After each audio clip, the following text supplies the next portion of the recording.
टक मोहल्ले में आग की वारदात सामने आई है।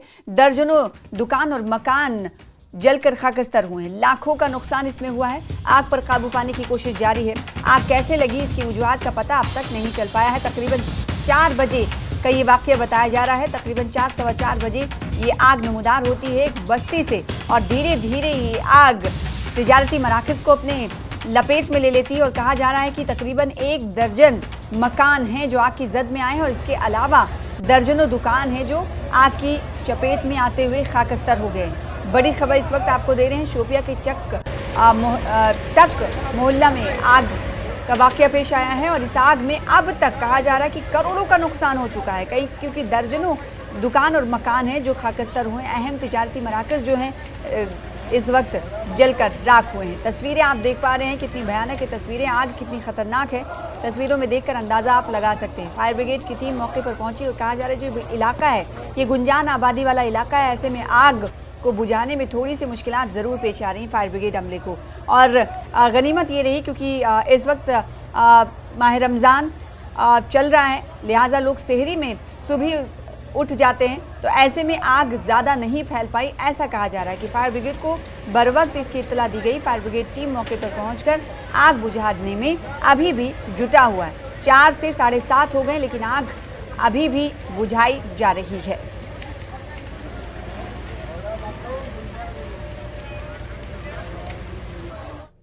जम्मू कश्मीर असेंबली के बजट इजलास का आज दूसरा दिन है। कल यानी 3 मार्च को जम्मू कश्मीर असेंबली के बजट इजलास का लेफ्टिनेंट गवर्नर मनोज सिन्हा के खिताब से आगाज हुआ। 7 मार्च को बजट पेश किया जाएगा। एलजी मनोज सिन्हा ने अपने खिताब में रियासत के दर्जे की बहाली, कश्मीरी पंडितों की वादी वापसी, अमन व अमान, सयाहत, सनत, तालीम, इंफ्रास्ट्रक्चर समेत मुख्तलिफ मुद्दों पर रोशनी डाली। इन्होंने कहा कि हुकूमत रियासत का दर्जा बहाल करने के लिए वादाबंद है। इसके साथ साथ अमन और भाईचारे की बरकरारी को भी यकीनी बनाया जाएगा। मनोज सिन्हा ने कहा कि वो वादी में कश्मीरी पंडितों की वापसी चाहते हैं। एलजी मनोज सिन्हा ने कहा कि बजट में समाज के हर तबके की ख्वाहिशात की अक्कासी होगी। वज़ीर आला उमर अब्दुल्ला ने हालिया वक्त में फौत हुए लीडरान को खराज अक़ीदत पेश किया। असेंबली में खिताब के दौरान उमर अब्दुल्ला ने कहा कि डॉक्टर मनमोहन सिंह ने मसले कश्मीर को हल करने की कोशिश की। अटल बिहारी वाजपेयी ने पहल शुरू की और मनमोहन सिंह ने मसले कश्मीर के हल को यकीनी बनाने की कोशिश को आगे बढ़ाया। उमर अब्दुल्ला ने कहा कि हिंदुस्तान और पाकिस्तान दोनों एक ज़माने में मसले कश्मीर के हल के लिए बहुत करीब थे और इसका क्रेडिट डॉक्टर मनमोहन सिंह को ही जाता है। मनमोहन सिंह ने कश्मीरी पंडितों के लिए बहुत से इक़दाम किए हैं। उन्होंने जगती टाउनशिप कायम की और पंडित नौजवानों को रोजगार दिया। उमर अब्दुल्ला ने कहा कि यहाँ तक कि कश्मीर रेल लिंक का संग बुनियाद भी डॉक्टर मनमोहन सिंह ने ही रखा था। उमर अब्दुल्ला ने कहा कि जब वो वजीर ख़जाना बने तो हमें बहुत बड़े मसाइल का सामना था, मगर इन्होंने कुछ इस्लाहात नाफिज की और अब हम एक इक़्तिसादी ताकत हैं।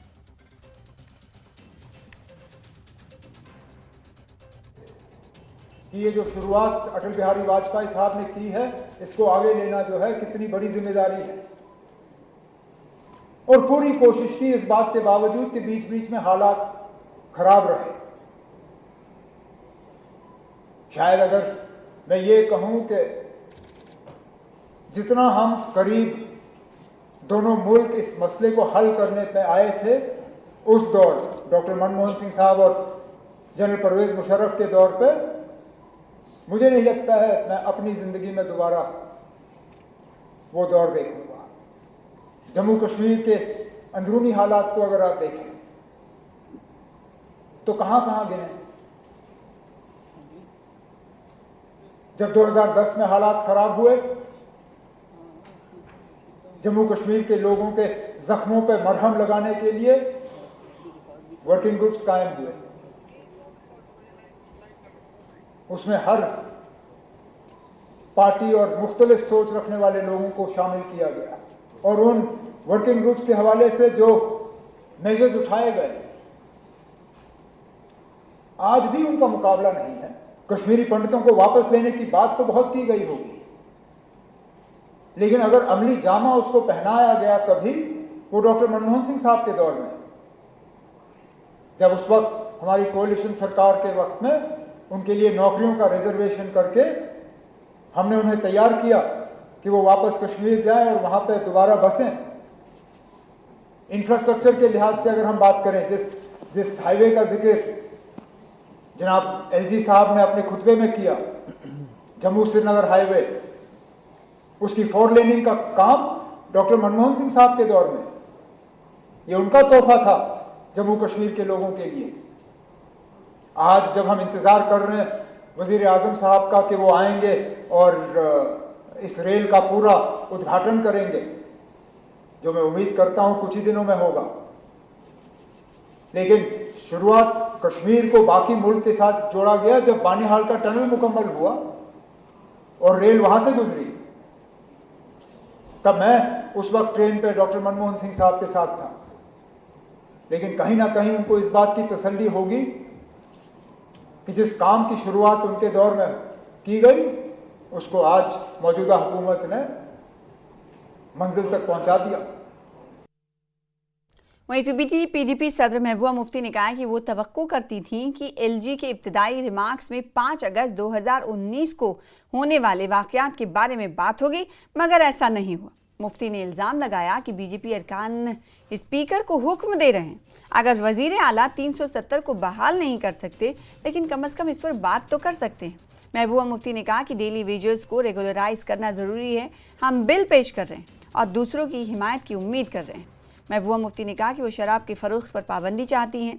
महबूबा मुफ्ती ने यह भी कहा कि उन्हें कहा गया है कि उनके दौर में शराब पर पाबंदी क्यों नहीं लगी, तो महबूबा मुफ्ती ने कहा कि पहले शराब की कम दुकानें थीं और अगर हमने शराब पर पाबंदी नहीं लगाई तो उमर अब्दुल्ला पाबंदी लगाएं। महबूबा मुफ्ती ने कहा कि वो जम्मू कश्मीर के कैदियों की हालत जानना चाहती हैं, लेकिन इन्हें कहा जा रहा है कि इस बात पर बात ना करें, कम से कम सियासी कैदियों को वापस कश्मीर मुंतकिल करें। महबूबा मुफ्ती ने कहा कि आप सिक्योरिटी फोर्सेस को ज़मीनें देते हैं, शाहराहों और दीगर मंसूबों के लिए देते हैं, मगर लोगों को बुलडोजर का सामना करना पड़ रहा है। महबूबा मुफ्ती ने कहा कि हमारा हाल रोहिंग्या जैसा हो जाएगा। उमर अब्दुल्ला और अरविंद केजरीवाल कह रहे हैं कि वो अरविंद केजरीवाल नहीं है बल्कि नवीन पटनायक बनना चाहते हैं। महबूबा मुफ्ती ने कहा कि सैयद सलाहुद्दीन को किसने बनाया और 87 में धांधली किसने की। महबूबा मुफ्ती ने कहा कि इन्हें बीजेपी से सैलाब के बाद से 80,000 करोड़ मिले मगर एनसी को कुछ नहीं मिला। और अनफॉर्चुनेटली ऐसा लगता है कि जो बीजेपी का जो एजेंडा है, जो उनकी पॉलिसी है जम्मू कश्मीर को लेके, कहीं ना कहीं ये जो अभी इतनी भारी अक्सरियत से लोगों ने जिस सरकार को चुना है उसका एक्सटेंशन बन गई है। जो अभी तक हम कहते थे, चिल्लाते थे ये इलीगल है, अनकॉन्स्टिट्यूशनल है, कहीं ना कहीं नेशनल कॉन्फ्रेंस के लोग उन हरकत को जो बीजेपी ने इन सालों की उनको जायज करार देने की उसमें दौड़ में लगे हुए हैं। और जितना भी हमारा डिसएम्पावरमेंट हो गया 2019 के बाद, डिसपोजिशन हो गया है, उसको एड्रेस करने की कोई बात नहीं है कहीं पर भी। और अनफॉर्चुनेटली हमारे चीफ मिनिस्टर साहब कहते हैं कि मैं जी केजरीवाल नहीं बनना चाहता हूँ। आपको कोई केजरीवाल बनने के लिए नहीं कह रहे हैं, मगर खुदारा अपने लोगों की इज्जत नफ्स, उनके हुकूक के लिए तो खड़े हो जाइए। ये मतलब चीफ मिनिस्टर बनना तो ठीक है, मिनिस्टर बनाना तो ठीक है, मगर इसका मकसद क्या है? आपको लोगों ने वोट किस लिए दिए हैं? इसलिए दिए थे कि जो पिछले 2019 से यहाँ पर जो एक माहौल बना है, जो हमें बेइख्तियार किया जाता है, जो हमारी प्रॉपर्टी, हमारी जो मिनरल से, हमारे जॉब से, हमारी नौकरियों से, हर चीज से हमें आहिस्ता आहिस्ता बेदखल किया जाता है। तो लोगों ने इसलिए चुना था कि आप उसका इलाज करेंगे। गवर्नर एड्रेस में तो उस रेजोल्यूशन जो नेशनल कॉन्फ्रेंस क्लेम करती है, दावा करती है कि हमने जी 370 पर रेजोल्यूशन लाया, हालांकि उसमें उस 370 का कहीं जिक्र नहीं था। गवर्नर एड्रेस में उसकी भी जुर्रत नहीं की है, इस कैबिनेट ने कि उसका तस्करा हो। हमें तो ताना देते हैं ये, आपने जी बीजेपी के साथ सरकार बनाई, मगर हमने बीजेपी के साथ सरकार बनाने के बावजूद यहाँ पीडीपी का एजेंडा चला। जो एजेंडा ऑफ अलायंस बना वो भी पीडीपी का एजेंडा था। चाहे पत्थरबाजों को एमनेस्टी की बात हो, चाहे हुर्रियत वालों को लेटर लिखने की बात हो, चाहे डायलॉग की बात हो, चाहे ऑल पार्टी डेलीगेशन लाने की बात हो, चाहे सीज फायर की बात हो। तो असेंबली का बजट सेशन शुरू हो चुका है। जिला रियासी के नौजवानों को इस बजट से खास तवक्कात हैं। मकामी नौजवानों का ख्याल है कि इस बार हुकूमत को सियाहत के शोबे पर खुसूसी तवज्जो देनी चाहिए ताकि इलाके में रोजगार के नए मौके पैदा हो सकें। रोजगार और इंफ्रास्ट्रक्चर का मुतालबा करते हुए नौजवानों ने हुकूमत से बजट में रोजगार को तरजीह देने की अपील की है। सुनिए। फ्लाइट आ रहा है, तो लोगों को काफ़ी 7 सालों से वेट था इस चीज़ का। तो मैं कांग्रेचुलेशंस बोलना चाहूँगी सभी जम्मू एंड कश्मीर के लोगों को। कि देखिए, सबसे पहले मेरी तो एक्सपेक्टेशन ये रहेंगी कि टूरिज्म सेक्टर को बढ़ावा देना चाहिए और हमारे एजुकेशन सेक्टर को भी बढ़ावा देना चाहिए। देखिए, हम देखते हैं जो गांव-गांव में गवर्नमेंट स्कूल्स हैं वो बंद क्यों हो रहे हैं? क्योंकि एम्प्लॉयमेंट नहीं है, जॉब्स नहीं निकल रही हैं। हमारा जो युवा है वो सुसाइड क्यों कर रहा है, वो ड्रग्स के रास्ते में क्यों जा रहा है? क्योंकि एम्प्लॉयमेंट नहीं है। हम जगह जगह पॉइंट तो लगा रहे हैं कि नशा मुक्त भारत बनाओ, नशा मुक्त भारत बनाओ, नशा मुक्त भारत बनाओ। ये कैसे नशा मुक्त भारत बनेगा? जब हम पोस्टें ही नहीं निकालेंगे, जब हम जॉब से नहीं निकालेंगे, तो हमारा युवा जो है वो ड्रग की ओर ही तो जाएगा। टूरिज्म जो है उसको उसके लिए एक अलग से जो स्पेशल फंड है वो दिया जाना चाहिए। और ये जो हमारे टूरिस्ट सेक्टर हैं, जैसे हमारे रियासी का सियाड़ बाबा है और जैसे और सूला पार्क है, रियासी का जैसे भीमगढ़ फोर्ट है और इधर बीजेपुर में भी हमारा जो फोर्ट है, ये सब फोर्ट जो है वो निगलेक्ट हो गए हैं, मतलब कि इनकी कंडीशन बहुत बुरी हो गई है। तो हमके सरकार से ये एक्सपेक्टेशन है कि इनके लिए एक स्पेशल बजट पेश करना चाहिए सरकार को। तो जितना भी जम्मू कश्मीर का एरिया, तो ये तो आता है हिमालयाज़ के बीच में आता है, मिडल और शिवालिक के बीच में आता है। तो ये एरिया कुछ ऐसा है कि यहाँ पे फार्मर्स के लिए कुछ ऐसी सब्सिडी दी जाए फार्मर्स को, जिसकी वजह से वो अपना एग्रीकल्चर सेक्टर में इम्प्रूवमेंट ला सकें। जितना भी जम्मू कश्मीर का एरिया है वहाँ पे वो क्या कर सकेंगे, अपने लिए कम से कम वो क्या कर सकें, फूड को इंगेज कर सकें। तो यही मैं चाहता हूँ कि फार्मर्स के लिए होना चाहिए, साथ में वुमेन्स के लिए वुमेन्स एम्पावरमेंट होनी चाहिए। फिलहाल इसी के साथ रुकेंगे छोटे से ब्रेक के लिए।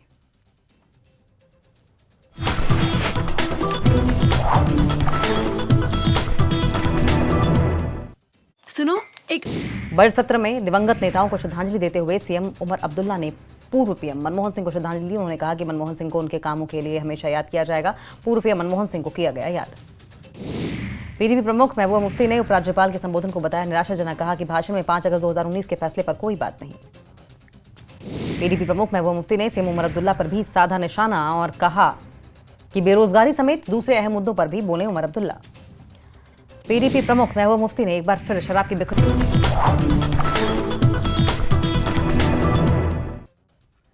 बाबा गुलाम शाह बादशाह यूनिवर्सिटी राजौरी में एक असिस्टेंट प्रोफेसर की मुअत्तली के बाद तदरीसी अमले ने यूनिवर्सिटी कैंपस में भूख हड़ताल शुरू कर दी है। असातिज़ा ने मुअत्तली के हुक्म को गैर आईनी करार देते हुए यूनिवर्सिटी इंतजामिया के खिलाफ नारे लगाए और फौरी तौर पर मुअत्तली के अहकामात वापस लेने का मुतालबा किया है। एहतजाज के बायस यूनिवर्सिटी में तदरीसी सरगर्मियां भी मुतासिर हुई।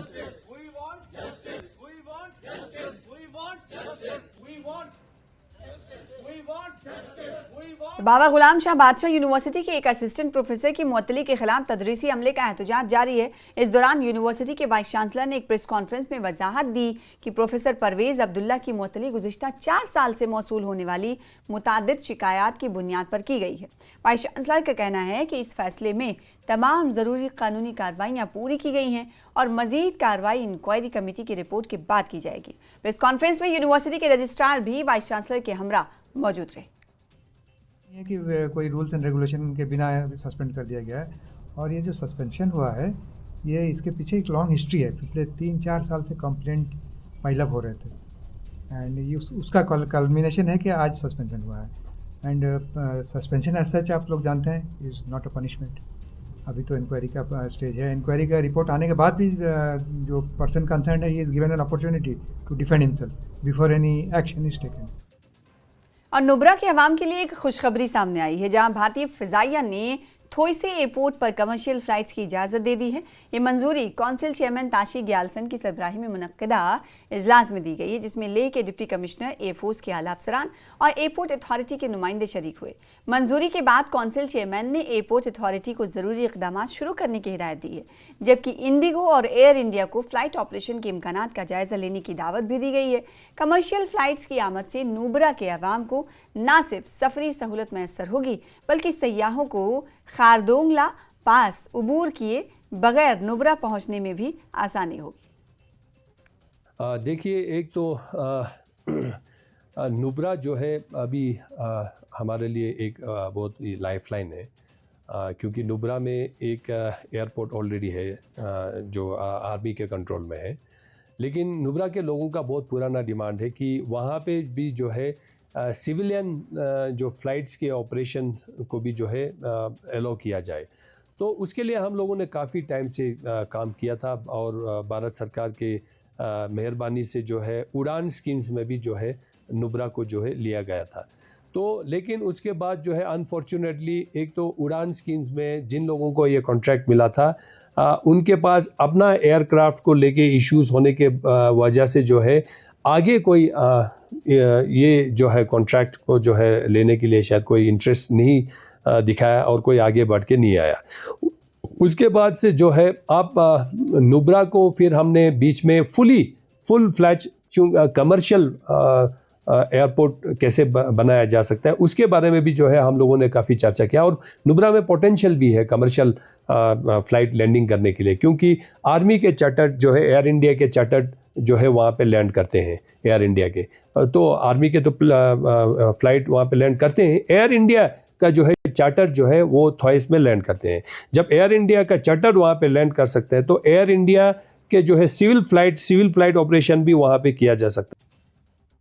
नौजवान नस्ल को नशा जैसी बुरी आदत से आगाह करने के लिए ज़िला इंतज़ामिया जम्मू की जानिब से कॉन्वेंट बॉयज़ हाई स्कूल बिन सुल्तान मेरा साहब में बेदारी प्रोग्राम मुनक्किद किया गया। पंचायती सतह पर मुनक्किद किए जाने वाले information education and communication programme के तहत एक रोज़ा बेदारी प्रोग्राम का इनेकाद किया गया। स्कूल के तलबा और पंचायत के नौजवानों ने भी शिरकत की। महकमे देही तरक्यात ब्लॉक मीरा साहब के इश्तराक से मुनक्किदा प्रोग्राम में तलबा ने मंशियात के मुज़िर असरात से आगाही के लिए स्ट्रीट प्ले भी पेश किया।